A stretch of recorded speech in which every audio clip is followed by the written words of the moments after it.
you just got to do what you do. If you don't have control over it, then you can't stress over it. Putting effort and energy into something is just going to suck the energy out like a vampire if you're so worried about something that you can't control. Welcome to the Talent Alone Won't Win podcast. I am your host, Suzi Freeman. I am a mental performance coach, specifically working with kickers, punters, and long snappers. And I welcome you to the channel. Hey, everybody. Today I'm super excited to bring Shayne Graham from Elite Winning Solutions.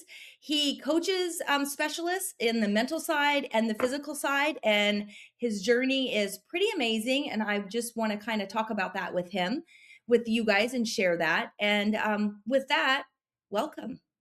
Well, thank you for having me. Yeah, we briefly discussed it right before we went on camera about how guys that get the combine invites, the shrines, the senior bowls, and then those that don't, that are wanting to declare for the draft, they feel like, oh man, that guy's path is perfect. It's so laid out for him. He's got it made. Obviously, we know that's not really the truth. So I think with that, can you tell the guys that are declaring for the draft right now and even next season and stuff, what's that the real path? Because we know it's very rare that it's that cut and dry. I compare the real path to a house of mirrors because you may make turns and changes in direction that you have no idea where they are, when they're going to happen, and you might see a path in front of you and realize that that path is not the way because someone's going to close that door. And you don't have, it doesn't matter how much you train in the weight room, how many pre-draft combine, pre-draft training sessions you go. These guys go to these places and they train with this guy, and they go to these places and they train with this guy, and they think like, oh, I'm doing everything I need to do. And it really doesn't matter. I mean, it's so out of your control that I call it a house of mirrors because I thought I saw this path in front of me. I had a Mhm. strong senior year. I had had a strong career, all 4 years in college, all conference, second team All American. Was like Mel Kiper had me on the board. Uh, Senior Bowl invite, combine invite, all of these things, but I had no idea what I was in for. And really like the thing that like kind of everything caught me off guard because I had no one telling me what it was going to be like. I thought it was going to be a clear path.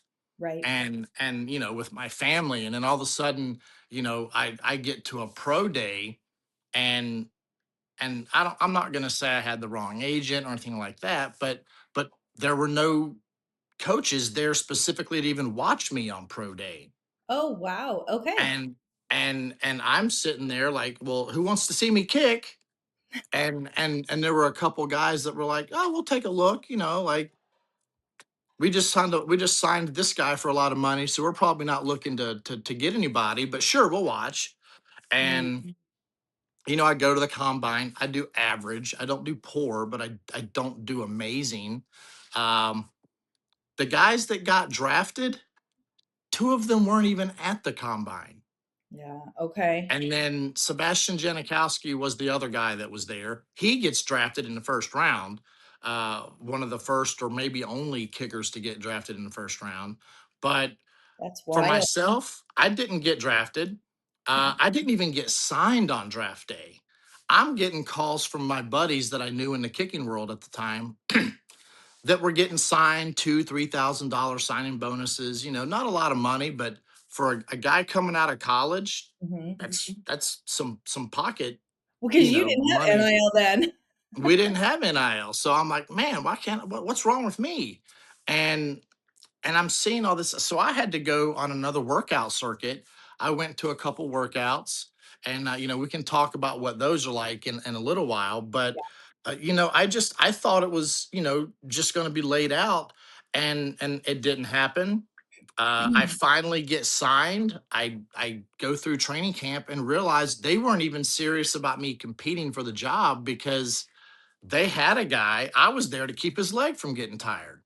Mm, And it was kind of, a little disheartening. I get sent back home and then figure out my own schedule, my own training schedule, being available for calls when I get a workout, all that. And those didn't even come all that much. And it's not like I did poorly at anything that I did. It was just the situations and the timing is so out of your control that these coaches and these management, they know what they know, and that's all they know. yeah. And there's nothing you can really do to change their mind. And I think for me, I got caught up in worrying about what everybody else was doing. Mm, And I see that with a lot of these young guys like too. uh comparing that's what yourself.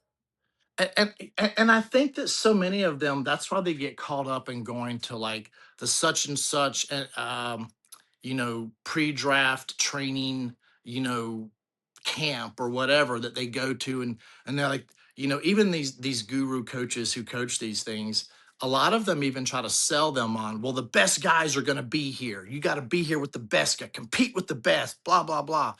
And I think one of my biggest things that I really drill home to my clients is it doesn't matter what other people around you are doing.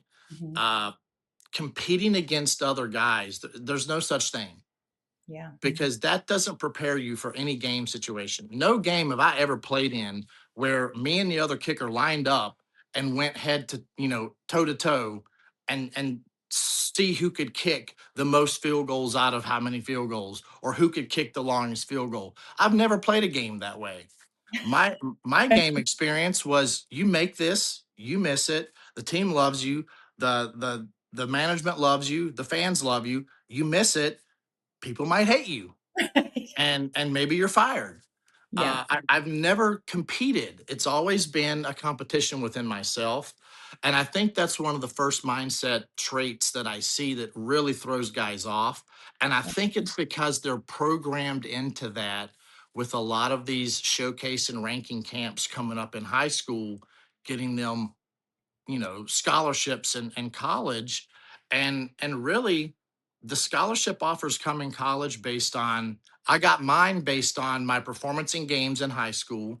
I was probably a rare exception where my high school coach let me kick a ton of field goals. I think I had, I don't know, 40 or 50, 30 I don't know, a lot, That's good.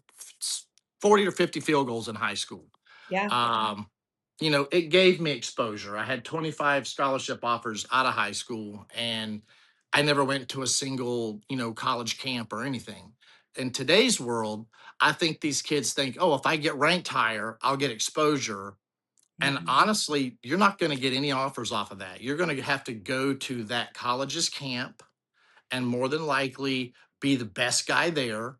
Yeah. Something's got to stand out. Something's got to turn heads. Something's got to have them walk around with a clipboard and say, okay, kicker 271, who's that? Okay, that's John Smith. Okay, he hits the ball consistently higher than everybody. He hits the ball consistently further. It sounds different off his foot, whatever it may be. uh, that's where that's going to happen. And then you've got this world of, okay, they played somewhere else, they've got experience, they've been away from mom and dad for at least a year, so they've made that transition. Let's get this guy to transfer here and we'll give him a scholarship. So even then, that makes it harder on some of these high school kids. But I think they've just been programmed that everything is a competition, and they want to prove how competitive they are. And really, I believe you and I both know it's you have to be your best version, develop when you can, and Mhm. then make yourself as mentally resilient and strong as you can, versus always worrying about being better than someone else, because then you're worried more about, well, they made it, I've got to make it, or they missed it, ooh, now's my chance, now I've really got to make it. No, you've got to make every single kick you do. Like, every time you line up for a kick, it's the best kick of your life. Like, that's the way you have to think of it. Yeah. I mean, there's so many nuggets in there and a lot of questions to lead off of that. The first one is I know you touched on it just a little bit about that mindset piece. So, when you are at, say, the combine pieces or doing a lot of these different workouts, what kind of mindset do you need to be in to constantly stay like, I hate to say like relock in, going here now, oh, going here now. And you already had experienced how they just kind of brought you in to be a leg.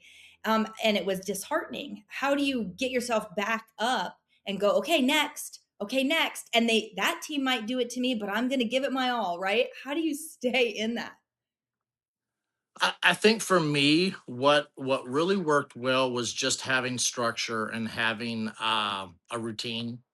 I think for me, when I would come home, I had to make sure, okay, if this is how many days of the week I'm going to kick and I'm going to lift and I'm going to train and work part time jobs and do what I can do to pay my bills, I have to find time slots to do all of this. I think also keeping that routine, one, kept me mentally sane Yeah. because, having structure is always one of the biggest things to keep you kind of mentally healthy, I think. But Absolutely.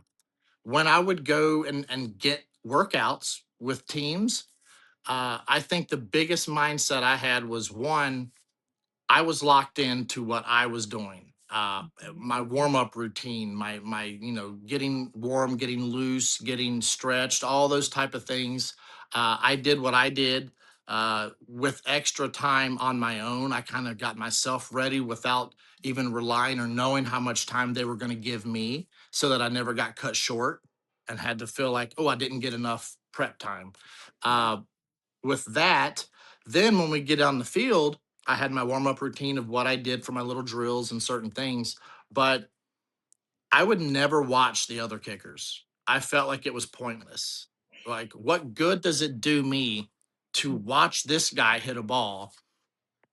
And I see a lot of guys would be, do the whole like after somebody would kick, they put their hand out and say, hey, good job, good kick, good ball, blah, blah, blah. Yeah. I didn't care what they did. I wasn't going to be mean at all about it, but like to me that was pointless, and I felt no need to um, congratulate someone because I'm never going to congratulate someone that I'm going against in a game during the game. Maybe after the game, hey, great game, you did a great job. Um, but also, I didn't need to know if they kicked the ball higher than I did. I didn't need to know if they kicked it lower than I did, Yeah. because then that might create some sort of feeling in me that I've got to try harder or do something different, and it's irrelevant. So I learned to not watch the other guys.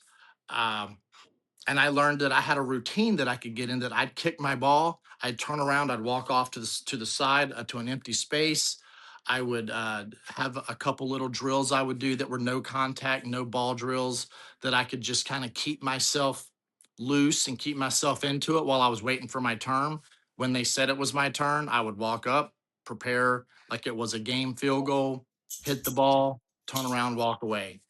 And I've had guys like after workouts be like, dude, you didn't watch anybody kick. I was like, no, why would I?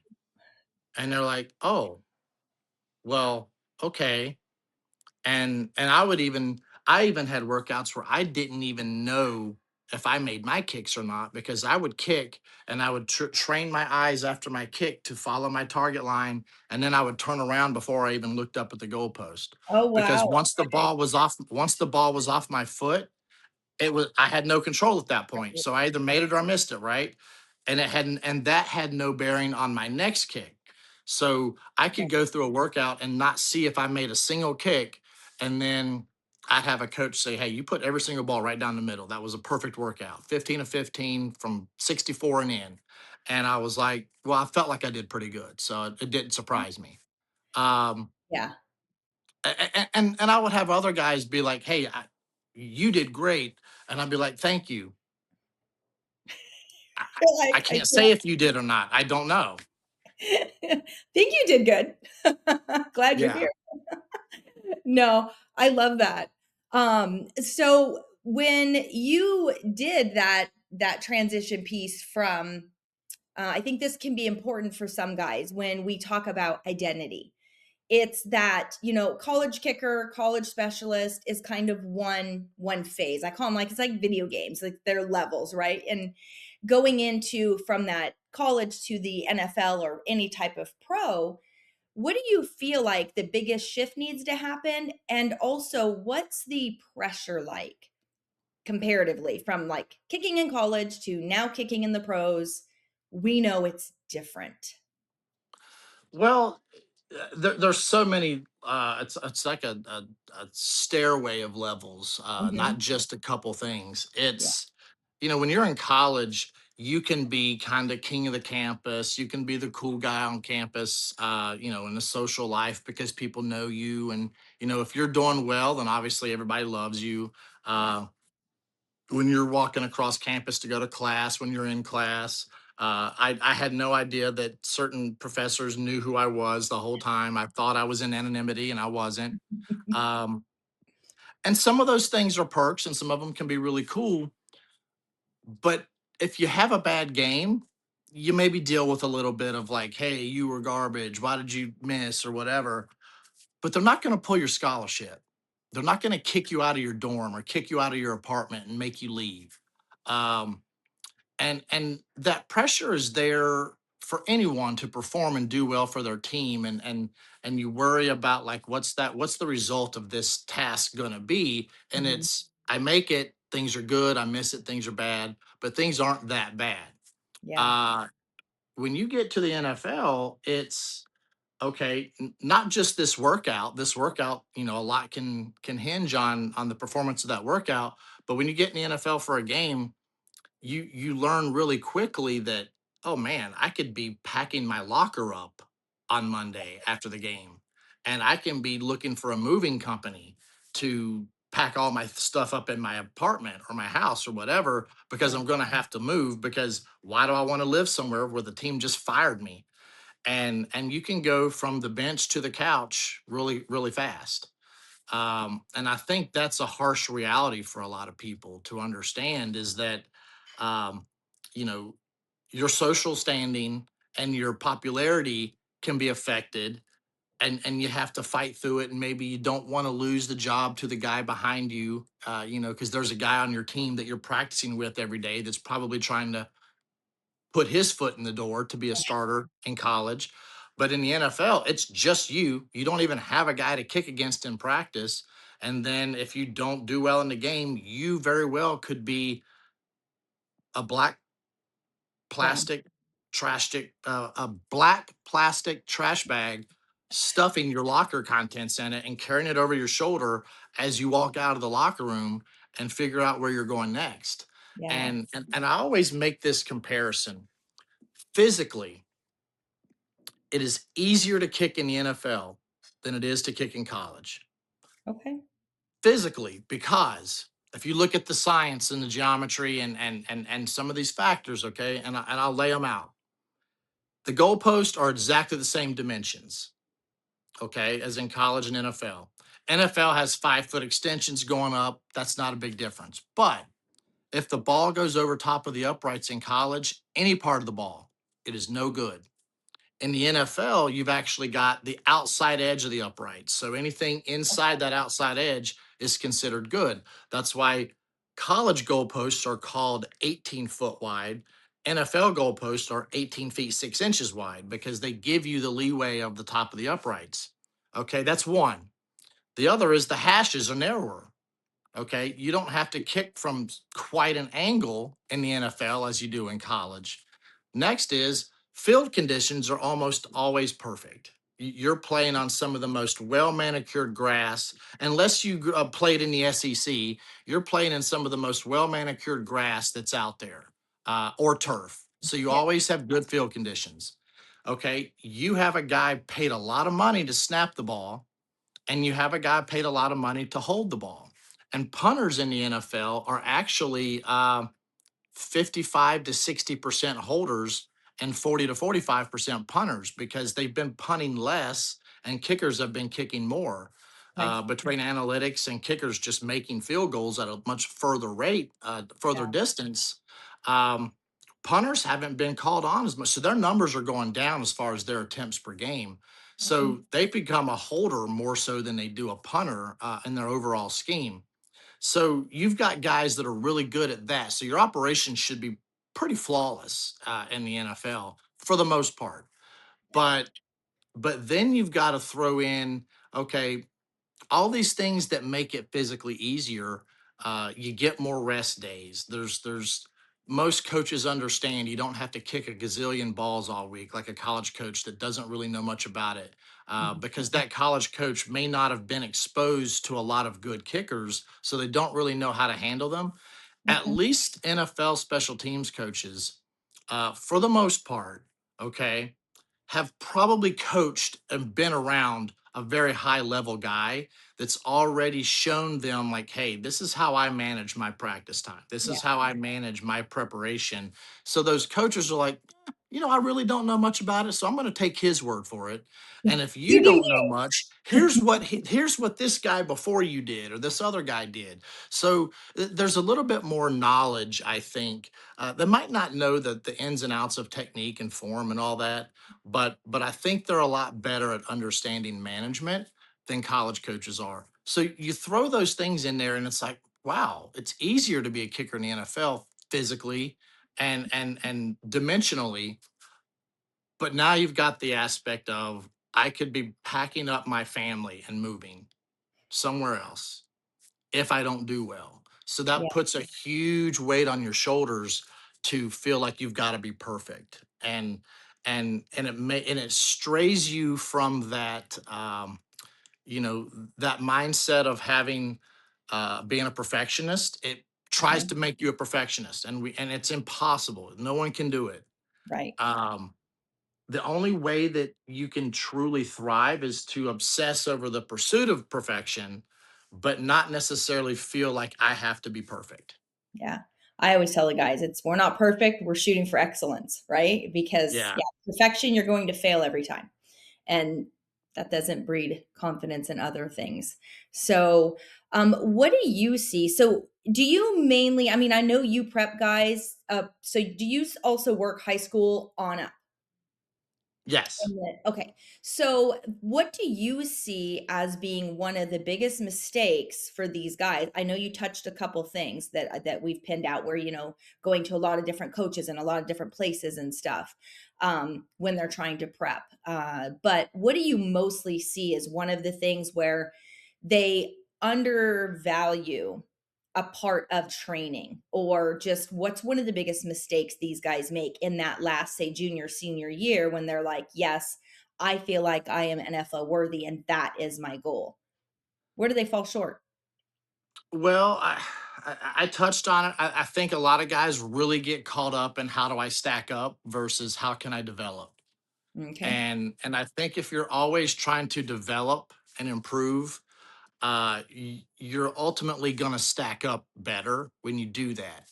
But you know, when guys go to a lot of these, I don't know how many guys you've talked to that have been to them, but when they go to these, pre-draft training camp things they go to, are they actually learning or progressing, or is it really just they think they're competing? They're seeing how they stack up. Maybe Yeah. they're going to the weight room and getting their training, and they've got meal time, and they've got watching film, and everybody's kind of critiquing and kind of honestly kissing each other's butt, saying like, "Oh, you've got great form. You do this great. Oh yeah, you do this too." And and really, I don't think anything from that makes you truly better. Okay. You might kind of feel a little bit of that like sensory of you know you get hyped up for competing in front of guys and competing with guys, and that can be an addictive feeling. Anytime you can perform well, it's an addictive feeling to have. But if you feel like you outdid someone, you can get so addicted to that that you're not really worrying about yourself getting better. And I think learning how to go through some things that can give you some sensory adaptation to help you kind of build a slight tolerance to that feeling of, oh, I hope I don't miss because this could happen. All right. Well, how can I find a way to create a few of those scenarios by myself that doesn't depend on somebody else making it or missing it? It's all purely on me because that's how it's going to be in a game. And I think that's one thing. And another would be understanding that they're their mental confidence and how to build routines and sub routines for different scenarios, um, so that you're never caught off guard. Because I think for a lot of guys, they just get caught off guard every now and then. Oh, I didn't know the coach was going to make me do this. Oh, I didn't know they were going to. I wasn't expecting to have to kick brand new balls today. I wasn't expecting to have to kick in the middle of practice when they didn't tell me I was going to have to kick and I wasn't warmed up. Yeah. I wasn't prepared for this one scenario where, uh, you know, this happened or this happened. And I think, for me, I had so many different subsets of routines that it was like a Rolodex or a file cabinet that I could just pull out. Okay, I didn't I didn't have enough time to warm up today because I had to get treatment on this little nagging thing I had, or I had a phone call from back home that distracted me, and I had to deal with this business. And Yeah. now I'm rushed to get ready for practice. So I've got my, excuse my language, my oh shit warm up. Right. Okay. And that would be the one that I pulled out, and it was an abbreviated version. But if I could still do that, I felt confident because it was my routine. Yeah. Instead of, oh, I normally have this much time and I get this many. Oh no, I'm not. I'm not ready. I'm not ready. It was, just having a situation for what do I do if it's snowing? What do I do if it's pouring rain and the ground is purely saturated? My cleats aren't. Uh, getting the right grip or whatever. Like just having something for all of those made me feel like I was prepared and I didn't have to sit down in my desk and like when I was in high school when I didn't study for a test and I was like praying that I got a good score versus when I really prepared and studied, I Hmm. sat down on my test and I'm like, let's do this. I got something to do after this, and I knew I was going to do well on it. I mean, it's a very enlightening and empowering feeling to Hmm. feel truly prepared versus just hoping that you do well. And I hear so many guys say, "Well, I've really got to try hard this time. I've really got to focus this time." No, you need to have that set all the time. Yeah. No, that's true. And I love that you were talking about that, just the different scenarios. It brought me back to um, a veteran kicker from the NFL that I chat with often. He helps me out. He just loves to share. He told me one of the best kind of exercises to give my guys is have them sit down and come up with as many worst case scenarios as possible and then visualize Hmm. and have a plan to get through it like you said, the snow, the Yep. new balls, the this. And it's so funny how, and it's funny because he's like, look, if they can't come up with 50 things, like they need to think harder. So when I tell the guys are like 50, but there's so many. And I love how you brought up the ball scenario. You probably know, but the amount of times the ball is the problem in the conversations I have floors me. I'm like, what do you mean it's the ball? Well, the balls are flat. The balls are this. The balls are hard. The balls, I'm like, oh my God, figure it out, right? Because you're always going to Yeah. have a weird, different ball. You don't get to come to the game with your baby. Here's my Yeah. ball. Yeah. So, Well, and I think that's a problem that's for me. I never experienced that growing up because when I got to my high school, we used NFL footballs, but they had stripes painted on them. That was, I think, what a lot of people used at that time. When we got new footballs, it was like Christmas, because I couldn't afford to buy new footballs. So when they brought new ones and put them in the kicking bag, I felt like it was like, oh my goodness, we've got new footballs to kick, yeah. and it was like a new toy. I got to college, and yeah, you can appreciate a nice broken in soft ball, but I quickly learned like, hey, this is like false confidence here, Mm. and I started noticing my first NFL workout was in New Orleans. I was a rookie, and they put down a bag of I'm talking like they peeled the plastic off of them right there in front of us. Uh-huh. And I remember the guy that I won't say his name, but but he was like the runner up for the Lou Groza, and I wasn't even a finalist because I only had 8 attempts by like however many uh, weeks of the season when they like start doing the finalist list. Yeah. And I ended up at the top at the end of the season, but I was already out. But anyway, that's irrelevant. I'm not bitter, but I think this guy got so concerned over these pink, like brand new footballs, Yeah. and I'm like, bro, we're both kicking them. Like, it doesn't matter. Like, I'm kicking them too, right? Like, Yeah. and then I was just like, you know what? I've already got this. I'm already in this guy's head. And I had a really good workout. I got Mhm. signed. Didn't make the team, but I got signed to go to training camp. But that was my first time like, ooh, this is a chance for me to have an advantage over some of these guys. Right. So from that point on, we had coaches that say, do y'all want to kick new balls or old balls? I would literally speak up and piss everybody off. New ones, because I knew, right? Yeah. And I think it starts because we see these kids in these ranking camps and showcases with their little security ball that they kick Mhm. it, chase it, come bring it back, and they're petting it while they're waiting Yeah. and they're rocking it to bed.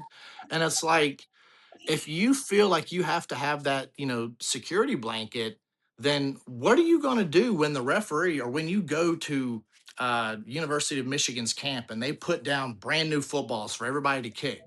Is everybody just going to sit there and cry and whine, and Yeah. you're going to trauma bond over these new footballs with your new kicking friends? Or are you going to be like, okay, forget all you guys. I'm gonna have a great day, and y'all can deal with this on your own. Mhm. Oh my god, yeah, you're so right, and I always say it's like certain things you can anchor yourself to, and, I when I teach certain routines or reset this and that, it's never have, like, a physical thing that you can't control in that regard to anchor, like, a security or a thing to, like you said, the football, it's like, "Ooh, mine," Yeah. their little initials, and they make sure they collect their balls, but yeah, it's crazy how they always say, like, "We get the crappy balls. We always get the crappy balls." And I'm like, "Just enough of the ball. Master the ball problem, and y'all are golden." If you can get that out of your, if you Mhm. can get bad footballs out of your vocabulary, Yeah. it would probably solve, and it might put people like, that do what you do out of work. Who knows? But I mean, I see it so many times, and so many guys like when I bring them to train with me, uh, I'll test guys, and I'll have a little bag on top of my wagon of footballs, and it'll be brand new footballs, and I'll just see their reaction. And like, I'm gonna make them train with balls that are like slightly broken in, but I just want to see their reaction. And that's going to be part of my presentation when I bring them back to the house and I do a presentation with them, is talking about getting past that barrier of the ball wasn't perfect. Yeah. And like, I get it. When I was in season, I would give the ball boys on the sideline, the K ball guys, I'd Mhm. slip them $100 here and there to make sure that they put the good balls in for everybody. But Okay. that was because our job was on the line Yeah. and it was a game. But if we didn't get the balls, everybody, the other team got the same thing. And it was like, you just got to do what you do. If you don't have control over it, then you can't stress over it. Putting effort and energy into something is just going to suck the energy out like a vampire if you're so worried about something that you can't control. Yeah, and it really does come down to adaptability, right? Just being ready for every scenario and just knowing, like, you trust yourself, you're gonna do your job, and that's just what you've signed up to do. Go do the job. Exactly. So, yeah. Exactly. Couple questions. I mean, I appreciate you being here. I really do. I think it's so valuable. But if a high school kicker, college kicker was watching and said, "Hey, I want to play in the NFL," what's something we haven't covered? If you could give one quick tip, what's something they just don't expect? And even those guys, like right now, that currently are just come out of combine, heading to pro day, what might catch them off guard where they're like, well, I didn't know that. With today's what you're familiar with today's NFL, the way they are. Uh tough. One, I would say have a development mindset, have a growth mindset. No matter how good you think you are, always feel like you need to get better. Yeah. I do tend to see some guys that are like, well, I'm already this good, like they think they're good enough, and they want to talk about how good they are, or well, I usually kick better than this, and they Mm, want to make excuses for like that day that they don't look. And it's like, bro, we're here to like when we're training together, we're here to improve. We're not here for you to show me how good you are. Like, yeah. you're not paying me to brag to me how good you are. You're paying me for me to get you better. And I think that's one thing. Another thing is be okay with being uncomfortable. Make yourself as uncomfortable as you can, because you're going to find so many situations that are so uncomfortable to you that you have to be able to embrace that. Hmm. And if you aren't able to do that, it's really tough. Uh, just a very slight example, and this is not anything like groundbreaking, but I get guys out of the end on a make mindset. All these guys feel like they can't leave the field unless they end on a make. And I see coaches do this too. And I Yes. can't stand it. I always go end on a make, end on a make. Well, that sounds good. It sounds like you're trying to end on some positive confidence building, but no, you're draping, the little security blanket around you and giving them their binky so that they feel warm and fuzzy when they walk off the field. Well, now they've never learned to accept that things aren't always going to go their way. They're Right. not going to learn how to think about it on that drive home, or how not to think about it on the drive home, or how not to lose sleep over it, because all they're doing is, I feel good when I lay down in my bed because of that 155 yarder I hit at the end of my workout where I missed three, but I had to finally make one. Yeah. Okay. Instead of learning to deal with, you know what? I missed my last kick. I can't wait till tomorrow. Yeah. Like learning how to get to that point is such a big thing with young guys. Yeah. I'll tell you right there, one of a couple of my high up there guys, that I've been around working with that are, great, do amazing, good things. I'll tell you, one of the biggest struggles with a lot of them in the piece is, and it might even come with that kind of training growing up, it's if they don't do well in a game, it's I need to get back to the field, get back to home base, and make sure like I'm not broken in that regard, right? And you don't know how many times I've coached different guys through. I'm like, you're not broken. Like you missed, you're great. Crap happens. Let's go. Like Yeah. you'll get to kick some balls on Tuesday, but they literally will kind of fret and be on edge until they get the opportunity to get back to the field to make one to go, oh, okay, we still got it. And I'm like, what the heck? Like, right? I have to coach through that. So that's such a good point to bring that in is y'all need to like they've got to just learn to accept things, trust what you know, and know that you're good and you're good in where you're at, but keep going to get better, right? You said Yeah. that constantly progressing. That's the goal. It's not trying to beat out yourself, beat out the neighbor, beat this. It's just 1% better per day makes us that piece. So I love that. I mean, your kids must love you. I have good relationships with them. Yeah, And one phrase that I always use, and it's a big slide in my presentation that I give, is you don't fix. You don't fix, because if you start trying to fix, you start tinkering and you start yeah, experimenting. And I, one of when I would coach in college, I coached at Florida, I coached at Michigan State, coached Central Michigan. I would never go up to the specialists during a game and be like, "What'd you do?" And I had coaches that would do it to me. Well, what'd you do? And I'm like, I got it, coach. I'm good. I'm good. Okay. Because if it's, oh, I pushed it, I pulled it. Well, what do you got to do to correct? No, I have to execute. I did not execute. I yeah. need to execute. It is Mhm. not, I'm going to do this so I don't do that and make sure that I do this and doesn't allow, blah, blah, blah. You do that. If you start doing that, then all of a sudden you're paralysis by analysis, all that kind of stuff. and then you're experimenting, you're tinkering, you don't have confidence in your technique, you're going back to that one time where this one coach told you to try this and it worked one time, so you thought, well, maybe it'll work now, and all of a sudden your head's just a tornado, Right. and and there's no such thing. So and when you get back to the lab, when you know take your day off, recover. I would see guys go and my first kick has to be the one that I missed in the game. I got to kick. Well, you're already dwelling on it. You're already creating this way too heavy permanence in your mind of a unsuccessful attempt. Take the day off, go do the things you need to do. And Mhm. then when you go out to the field, do your normal routine, go through your normal training, Yeah. do random kicking spots. Don't sit there and think I've got to kick a lot more from the right hash because I missed from the right. Okay, well, understand. Do you think there's a reason you may have missed? If that's the case, if it's your alignment, if it's your something, work on your alignment, but don't just go think that kicking the ball over and over is going to really make you improve, and especially if you start uh, critiquing yourself and fixing some sort of a technique flaw that you have to take a lot of time to program into your body to get it right in the first place, and now Mhm. you're going to try to immediately change it and then stick with it. That's tough. Yeah.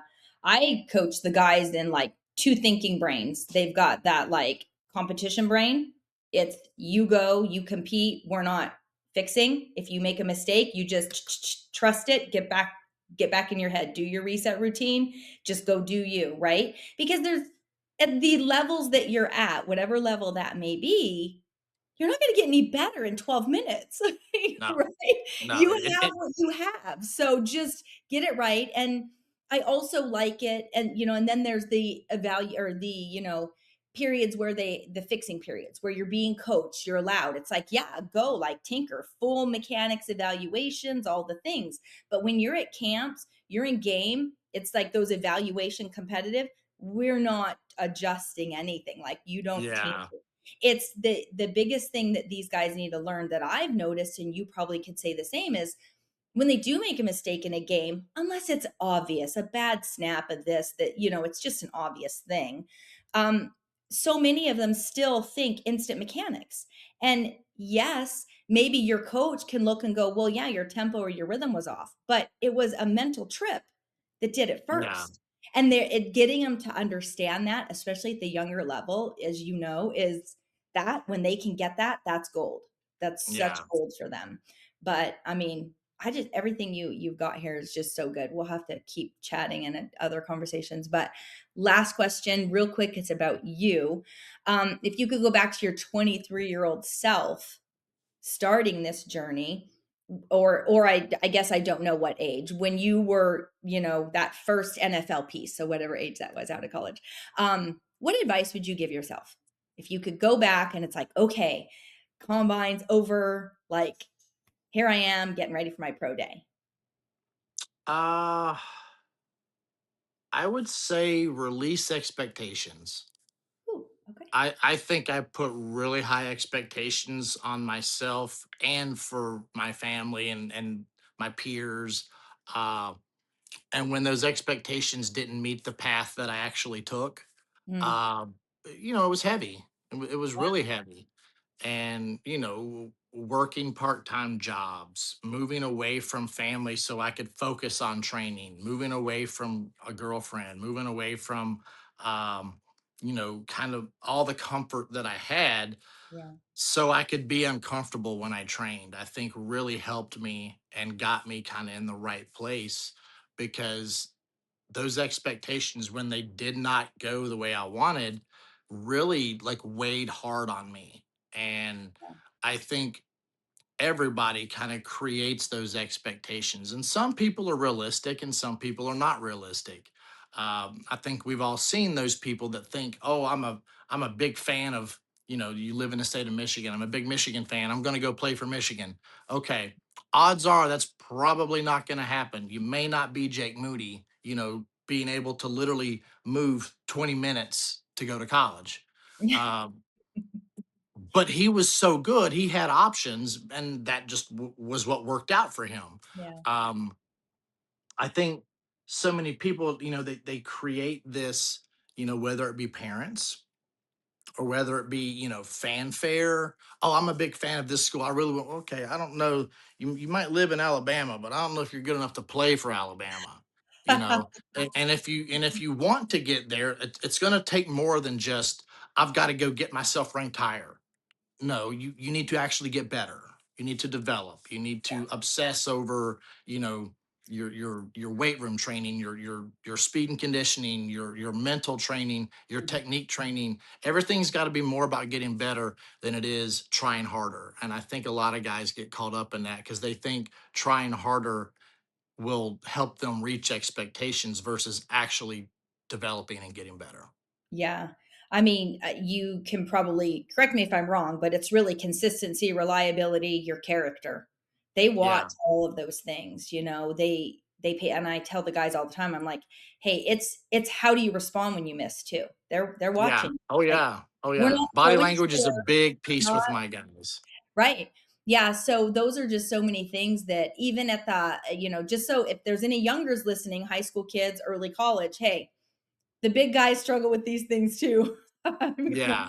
I'm gonna tell you, don't feel like you're alone in this. This is always a journey, right? There's always a journey. So Yeah. I appreciate you so much. And, I can't Yeah. wait for us to chat again. And yeah, this was great. So I love it. Thank you so much for being here. Oh, I enjoyed it. Thank you for having me. You're welcome. Hey, thank you so much for watching and listening to the Talent Alone Won't Win podcast. If you want to get more tips and tricks on how to uplevel your mental game, subscribe to the channel and visit my website, SuziFreeman.com, and let's connect.